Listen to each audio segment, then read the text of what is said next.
میں ایک شہر میں گیا تو وہاں آج کل وہ پہلے تھا نا عمرے کے ٹکٹ محفل نعت میں، تو آہستہ آہستہ مجمع سمٹ گیا.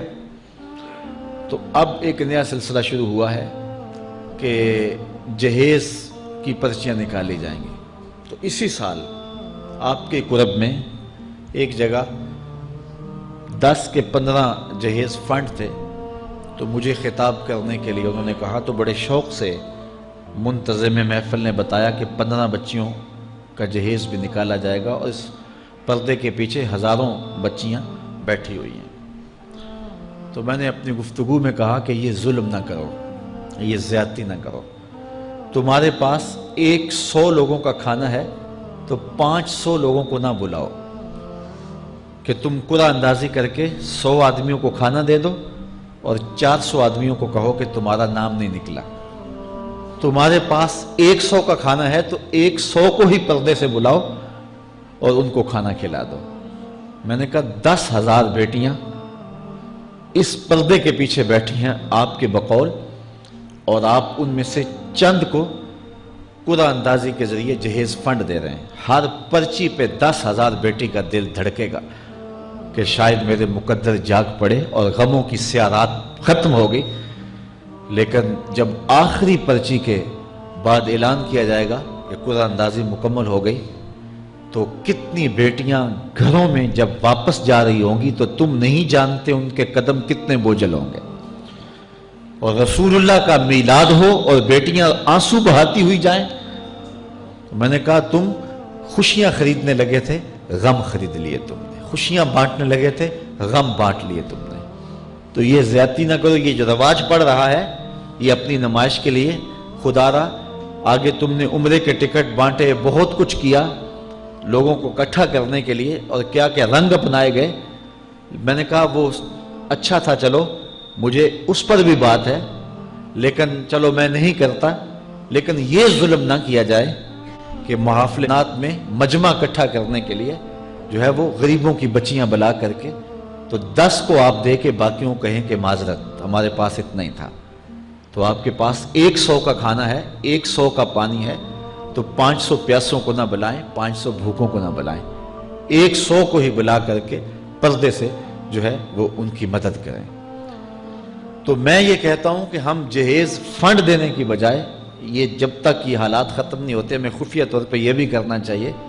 لیکن ساری قوم ادھر لگ گئی ہے، تو اس کی بجائے ہمارے علماء کو، ذمہ دار کو، یہ مختلف چینلز کے اوپر یہ جو ٹاکنگ ہوتی ہے اس پہ گفتگو ہونی چاہیے کہ اس رسم کو ختم کیا جائے اور معاشرے کی تربیت کی جائے کہ بیٹیوں کا رشتہ اس لیے قبول کیا جائے کہ وہ دیندار ہیں، وہ پردے دار ہیں، وہ سگڑ ہیں، وہ پڑھی لکھی ہیں اور ان کے اخلاق اچھے ہیں. یہ معیار بنایا جائے، دولت کو معیار نہ بنایا جائے.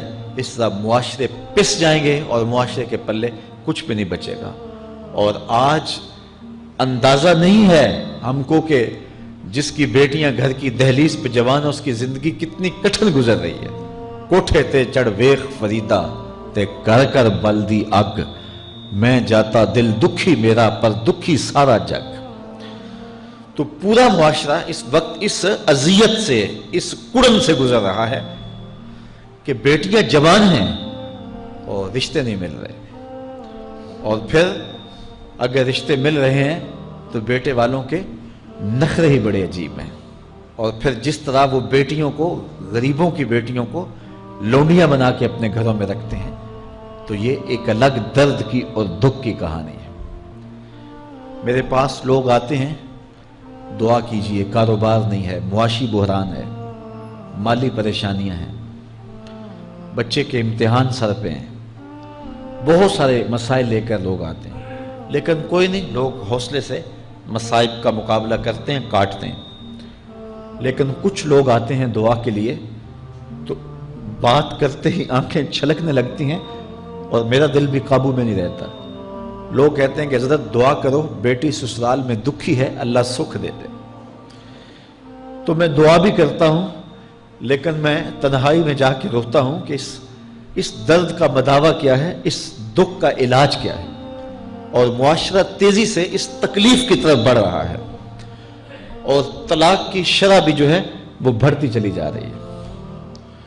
میرے پاس ایک دن ایک صاحب آئے، ساتھ ان کی بیوی تھی، اور میں انہیں جانتا ہوں، عزت دار لوگ تھے۔ تو انہوں نے کہا کہ ہم آپ سے کوئی تنہائی میں بات کرنا چاہتے ہیں۔ تو ان کے اپنے عزیز تھے، بیٹیاں اس شخص کی زیادہ ہیں، اپنے عزیزوں میں شادی کر دی۔ تو اس وقت انہوں نے طے کر لیا کہ کوئی بات نہیں، ہم جہیز نہیں لیتے۔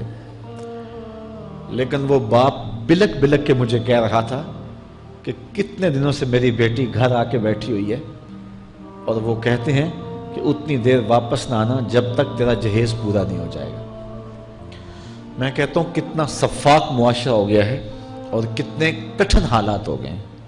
تو جب معاشرہ اس کیفیت میں چلے جائے تو پھر انارکی پھیلتی ہے اور معاشرے پھر قائم نہیں رہتے۔ تو کتنی باپ کی دہلیز پر بوڑھی ہونے والی بیٹیاں، ان کی سسکیاں، ان کی آہیں اور ان کی چیخیں اس معاشرے کو بے چین کی ہوئی ہیں۔ تو امیر لوگوں کی ذمہ داری ہے کہ وہ غریبوں کے دکھ بانٹ لیں۔ اللہ تعالیٰ ارشاد فرماتا ہے کہ فکو رقبہ او اطعام فی یوم ذی مسغبہ، کسی پھنسے ہوئے کی گردن چھڑانا یہ بڑی نیکی ہے۔ تو اس وقت غریب کی بیٹیوں کا رشتہ کوئی قبول نہیں کرتا۔ اگر کوئی نوجوان اور اگر کوئی سرمایہ دار غریبوں کی بیٹیاں قبول کر لے تو یہ اس کی مہربانی ہوگی، اور اگر یہ نہیں کر سکتا تو کم از کم ان بیٹیوں کی شادیوں کا اہتمام کیا جائے، لیکن یہ مہربانی کی جائے کہ غریبوں کی بچیوں کو نمائش گاہ میں نہ کھڑا کیا جائے اور ان کی غربت کا تماشا نہ بنایا جائے۔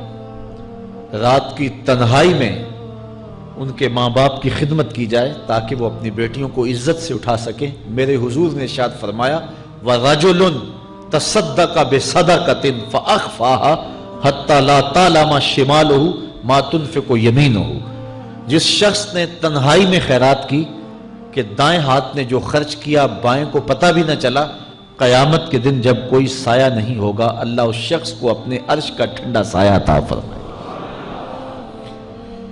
تو یہ جو اجتماعی شادیوں کا ماحول ہے، تو اگر اس کو ہم اس میں تبدیل کر لیں کہ غریبوں کی عزت نفس مجروح نہ ہونے پائے، تو اللہ تعالیٰ یہ توفیق نصیب فرمائے اور معاشرے کے اندر ایسے لوگ نکلیں جو معاشرے کے دکھ بانٹتے ہیں۔ اور علماء کو منبر و محراب سے زوردار آواز اٹھانی چاہیے کہ یہ جو رسم پیدا ہو گئی ہے جہیز کی، اور اس کے بغیر بیٹیاں گھر سے رخصت نہیں ہو سکتی ہیں، تو اس کو ختم کیا جائے اور اس کے خلاف عملی جہاد کیا جائے، اور اس کے لیے امیر لوگ نمونہ بنیں۔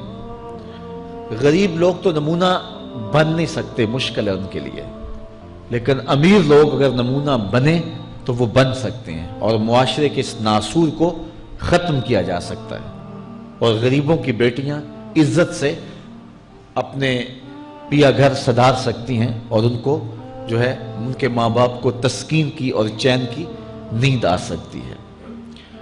آج میں نے نکاح کے حوالے سے بہت ساری باتیں کرنی تھی، لیکن عنوان ادھر چلا گیا چونکہ یہ ایک سلگتا ہوا مسئلہ ہے اور ہمارے معاشرے کو کاٹ رہا ہے اور توڑ رہا ہے۔ ایک تو گھروں کی دہلیز پہ بیٹیاں بوڑھی ہو رہی ہیں، اور دوسرا شرع طلاق جو ہے وہ بڑھتی چلی جا رہی ہے۔ اس حوالے سے میں زیادہ لمبی گفتگو نہیں کرتا، صرف دو چار باتیں کہ طلاق اگرچہ مرد کا شرعی حق ہے، اور اگر نباہ نہ ہوتا ہو تو طلاق دینا ناگزیر ہو جائے تو طلاق دینا ہی پڑتا ہے، لیکن اس کے باوجود اگر کوئی شخص اپنی بیوی کو برداشت کرتا رہے تو قیامت کے دن رب کی رحمتوں کا حقدار ہوگا۔ جائز کاموں میں جو سب سے ناپسندیدہ امر ہے وہ طلاق ہے، اور جب کوئی شخص طلاق دیتا ہے اللہ کا عرش بھی ہلنے لگ جاتا ہے۔ امرأہ مردودہ اس خاتون کو کہتے ہیں جس کے شوہر نے اس کو طلاق دے دی اور وہ اس قابل نہیں ہے کہ اس کا دوبارہ نکاح ہو سکے. پہلے ہی بڑی مشکل نکاح ہوا تھا، بدصورت تھی، جہیز نہیں لا سکی تھی، تو پہلے بڑی مشکل نکاح ہوا تھا، اب طلاق ہو گئی تو اب تو اور زیادہ ہی مکان مشکل ہو گیا. تو وہ اپنے باپ کی دہلیز پہ بیٹھ گئی. آگے نکاح کا ارادہ بھی نہیں ہے چونکہ امکان باقی نہیں ہے. تو اس عورت کو شریعت میں کہتے امرأہ مردودہ، لٹائی گئی خاتون. حدیث میں آتا ہے کہ کل اس خاتون کے باپ کو اس کے گناہوں کی وجہ سے جہنم کا حکم ہوگا تو یہ جہنم اور اپنے باپ کے درمیان آڑ بن کے کھڑی ہو جائے گی اور رب سے بحث کرے گی کہ میرے مالک تو نہ مجھے عقل دی نہ تو نے مجھے شکل دی. سسرال نے قبول نہ کیا اور خامن نے دھتکار دیا. یہ ایک بوڑھا باپ ہی تھا جو مزدوریاں کر کر کے میرا پیٹ پالتا رہا. اس کے بڑے گناہ ہوں گے لیکن مالک میں تو اس کو جہنم میں نہیں جانے دوں گی. اللہ سے لڑائی کرے گی، بحث کرے گی، اللہ اکبر، الجھاؤ پیدا کر دے گی. حدیث میں آتا ہے اللہ اس خاتون کی سفارش مان کے اس کے بوڑھے باپ کو جنت عطا فرما دے. اگر طلاق دینا ناگزیر ہو جائے، بہت ضروری ہو جائے طلاق دینا اور اس کے بغیر کوئی دوسرا راستہ نظر نہیں آ رہا تو پھر بھی 3 طلاقیں اکٹھی نہ دیں. 1 طلاق دے دیں اور 1 طلاق دینے کا فائدہ یہ ہوگا کہ 3 مہینے کے بعد عورت فارغ ہے، آگے نکاح کرنا چاہے تو کر سکتی ہے. لیکن اگر 3 ماہ کے بعد، 4 ماہ کے بعد، سال کے بعد، 2 سال کے بعد اس نے آگے نکاح نہیں کیا تو دوبارہ ان کا پروگرام نکاح کا ہو جاتا ہے تو پھر واپس آنا آسان ہوتا ہے. تو لوگ یک مشت 3 طلاقیں دے دیتے ہیں اور پھر مسئلہ پوچھتے ہیں. تو چونکہ ہمارے یہاں کثرت احناف کی ہے اور واضح احکام جو شریعت کے ہیں وہ 3 اکٹھی طلاقیں اگرچہ ناپسند ہیں لیکن 3 طلاقیں اکٹھی 3 ہی ہو جاتی ہیں. تو پھر اس کے بعد اپنا مسلک بدلنے کی کوشش کرتے ہیں یا جو ہے وہ ایسے لوگوں سے فتویٰ دیتے ہیں جن کا یہ فتویٰ نہیں ہے اور ایک عجیب الجھن میں مبتلا ہو جاتے ہیں. اس لیے اگر ناگزیر ہو جائے طلاق دینا تو پھر بھی 1 طلاق دینی چاہیے. جو 3 طلاقوں سے حاصل ہوگا عورت سے الگ ہونا وہ 1 طلاق سے ہی حاصل ہوگا.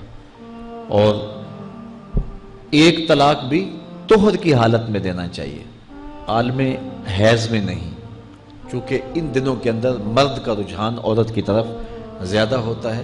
اس لیے شریعت نے طہر میں طلاق دینے کا حکم دیا ہے اگر کوئی طلاق دینا چاہے.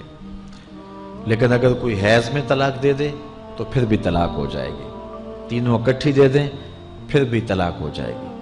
لیکن 1 طلاق اور وہ بھی طہر میں اگر دی جائے، ہاں مہینے کے وقفے کے بعد دی جائے تو پھر بھی موقع موجود ہوتا ہے. تو عمومی طور پہ لوگ 3 طلاقیں اکٹھی دے کے بعد میں پریشان ہوتے ہیں کیونکہ طلاق دینے کے بعد پھر پوزیشن سوچ کی اور گمان کی اور ہوتی ہے.